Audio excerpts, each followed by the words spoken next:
師兄點稱呼啊？阿 West 啊，咩情況？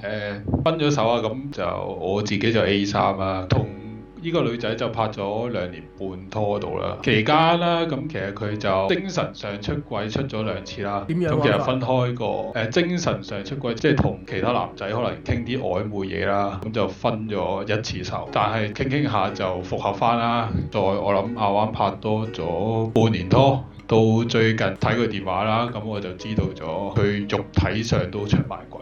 肉體上都出埋軌㗎啦。係啦。係點樣嘅？即係我睇翻嗰啲信息，佢就同啲 friend 講翻，即係有做過啲咁嘅嘢咁樣咯。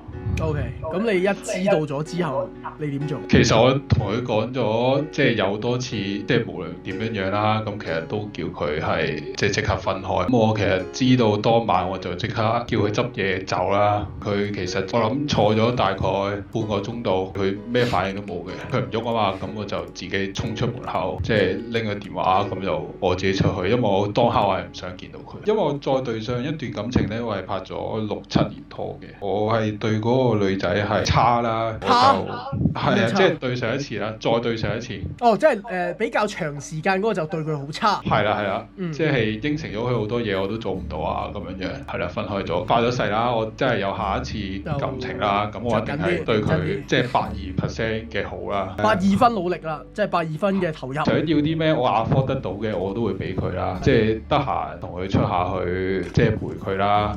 因為我份工咧其實比較得閒嘅，唔使成日返公司，可以陪佢啦。但係我唔知點解我對一個女仔咁好，但係佢都要咁樣咯。咪男人唔壞，女人唔愛咧。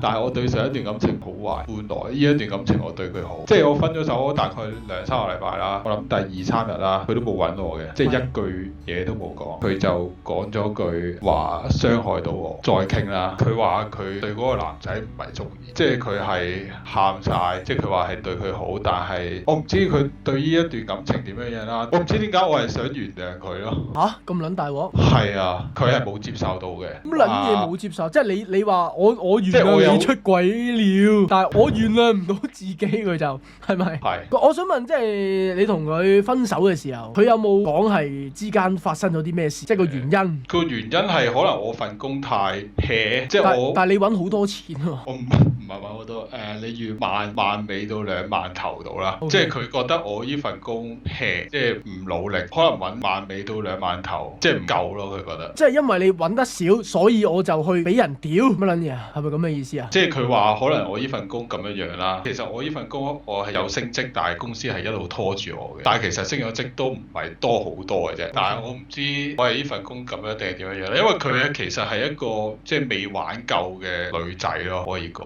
即係我識佢之前，佢就係一啲周圍蒲啊、真係玩嗰啲女仔啊。我只能夠講出軌呢單嘢啦，一定係個人問題即係與你工作或者係與你收入係無關嘅。明啊，但係我唔知經過呢件事啦，其實我知點解啦，我係好撚戇鳩，我係每一晚我都係一眯埋眼啦，我就係諗起佢咯，即係我唔係諗起佢出軌嗰件事啊，你係諗起佢個人。係啊，我係完全瞓着啦，即係又酒精啦。我本身有食開嗰啲咩褪黑素嗰啲嘅，但係乜撚嘢話？褪黑素啊，即係嗰啲褪黑素，即係促睡藥嗰啲啦，你類似安眠藥。係未到安眠藥嘅，佢係快爾版啦。但係我依家係晉級到要去睇醫生攞安眠藥食啊。即係而家要靠藥物先可以瞓到覺。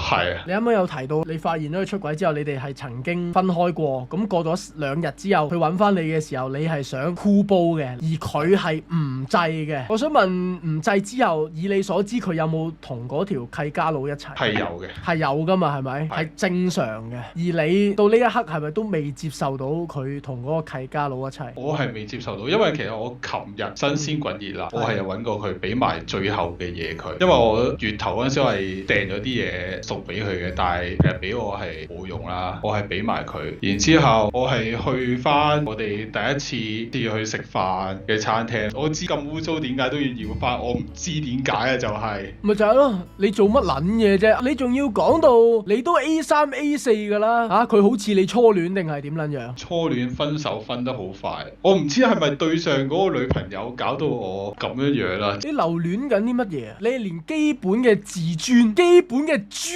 嚴都冇埋㗎啦！我明啊，但係我唔知點解我仲係諗住佢咯，我唔明咯，因為期間咧我係想喊嘅心情啦，我係真係喊唔到，即係一滴眼淚都出唔到咯，即係個心係揦撚住嘅，但係我真係唔知。因為唔憤氣咋，會唔會唔憤氣係愛嚟㗎嗰個？你明唔明啊？係不憤啊！我唔係不憤啊，但係我係真係每一刻啦，我都係諗起佢咯。而家都係，你就算而家喺呢一刻，即係經過琴日啦，係啦，琴日啦，咁啊俾埋啲嘢佢啊嘛，你話？即係我哋兩次見佢都係喊撚晒口嘅。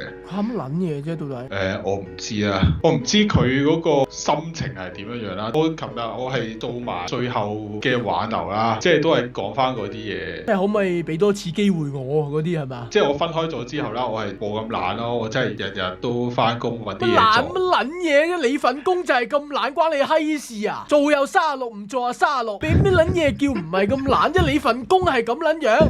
咁你放假翻埋 AL 翻埋去咯，你成撚日就係覺得屌你老味係你嘅問題，都唔撚係你嘅問題，咁撚嘢啫？我就係覺得好似全部都係我嘅問題咯。你咪忽撚咗啫？點解你乜撚嘢都要話係自己問題啫？你而家係 blame the victim，即係我分手係因為我做得唔好，你唔諗下佢點解可以咁狠心去出去揾第二個？你仲準備咗禮物俾佢，乜撚嘢啫？真係我都覺得搞到啲男人 cheap 晒。你咪撚影衰啦，大佬！明唔明啊？關你閪事咩？你乜撚嘢你都攬晒上身，你唔可以屌下人嘅咩？下下要屌自己嘅，你點解唔諗下佢點解可以咁撲街嘅啫？你明唔明啊？點解乜撚嘢我哋要攬晒上身啊？我係男人我就唔可以喊，我就要即係我有責任啊！唔係我係好想喊啊，但係我係喊唔撚出啊！你點解喊唔撚出啊？我唔撚知啊！你喊唔撚出，因為覺得係你自己做得唔好啊嘛，因為你仲喺度自責緊啊嘛，你最撚慘就係呢樣嘢啊！係啊！你梗係喊唔撚出啦，因為你都唔知你自己係咁撚慘嘅，原來俾人戴綠帽，自己女朋友啊出去俾其他人屌，仲喺度怨自己唔夠勤力，乜撚嘢啫？喊一場，大哭一場，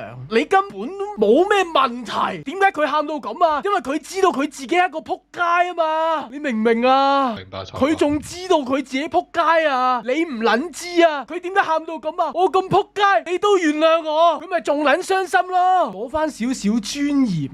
世界上好多條女值得你俾102分、104分嘅努力㗎，但係唔係呢個咯。佢喊到咁，係咪因為好愛你啊？唔撚係好愛你啊，係因為覺得點解佢咁撚撲街，你都咁愛佢啊？佢係自責嘅眼淚嚟㗎，唔係對你嘅愛嘅眼淚嚟㗎，師兄清醒啲啦，好唔好？好啊，係咁啦，醒啦，師兄，拜拜。拜拜。黐撚線嘅。